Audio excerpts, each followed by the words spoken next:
இந்த மாதிரி நல்லா மொறுமொறுன்னு எண்ணெய் குடிக்காத கோபி 65 செய்யணும் அப்படின்னு ரொம்ப நாளாக நீங்களும் கரெக்டான ரெசிபியை பார்த்துட்ருக்கீங்களா? அப்போ கண்டிப்பாக உங்களுக்கான வீடியோ இதுதான். நானும் ரொம்ப நாளுக்கு அப்புறமா இந்த ரெசிபியை வந்து கண்டுபிடிச்சிருக்கேன். கொஞ்சம் கூட எண்ணெய் உறிஞ்சாமல் நல்லா மொறுமொறுன்னு சூப்பராக இருக்கும். இது எப்படி செய்கிறதுன்னு பார்க்கலாம் வாங்க. Welcome back to Nikki's kitchen. முதல்ல ஒரு பவுலில் 2 டேபிள் ஸ்பூன் கடலை மாவு எடுத்துக்கோங்க.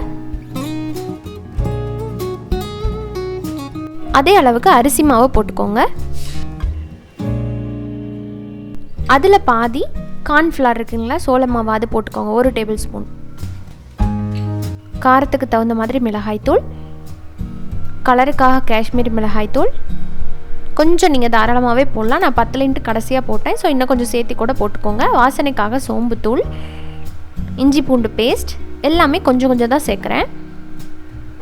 தேவையான அளவுக்கு உப்பு, எலுமிச்சம்பழ ஜூஸ் வந்து 1 டேபிள் ஸ்பூன் அளவுக்கு ஊற்றிக்கலாம்.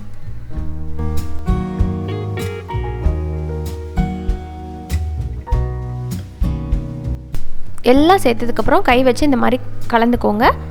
ஆல்ரெடி வந்து காலிஃப்ளவரை இந்த மாதிரி ஓரளவுக்கு அளவான பீசஸாக கட் பண்ணிவிட்டு ஒரு 5 நிமிஷம் தண்ணியில் வந்து கொதிக்க விட்டு எடுத்து வச்சுருக்கேன். நல்லா தண்ணியை வடிச்சிட்டு அந்த காலிஃப்ளவரை இந்த டைமில் சேர்த்துக்கோங்க. எக்ஸ்ட்ரா தண்ணி சேர்க்க வேண்டாம். ஃபஸ்ட்டு அந்த காலிஃப்ளவரில் இருக்கிற ஈரப்பதத்துலேயே இந்த மாவு நல்லா கோட் ஆகட்டும். ரொம்ப ட்ரையாக இருந்தால் மட்டும் லைட்டாக அந்த மாதிரி தெளிச்சிட்டு திரும்ப சேர்த்துக்கோங்க. எனக்கு இன்னும் கொஞ்சம் கலர் கம்மியாக இருக்கிறனால நான் இன்னொரு ஸ்பூன் அளவுக்கு காஷ்மீரி மிளகாய்த்தூள் ஆட் பண்ணி ஒரு 15 நிமிஷம் அப்படியே ரெஸ்ட்டில் விட்டுட்டு நம்ம பொரிச்சு எடுத்துட வேண்டியதான். இப்போ ஒரு 15 நிமிஷத்துக்கு அப்புறம் பார்த்தீங்கன்னா ஆயிலை வந்து ஒரு மீடியம் டு லோவில் வச்சு பொரிங்க. இல்லாட்டி காலிஃப்ளவர் வந்து வேகாது, மேலே டக்குன்னு வந்து கருகி போயிடும். நிறைய தண்ணி ஊற்றி கொலன்னு மாவை பண்ணாமல் இந்த மாதிரி பண்ணி பாருங்கள். கண்டிப்பாக நல்லா கிறிஸ்பியாக கிடைக்கும். அதே மாதிரி டேஸ்ட்டும் ரொம்ப நல்லாயிருக்கும். நல்லா 2 பக்கமும் பொன்னிறமாக பொரிச்சு எடுத்துருங்க.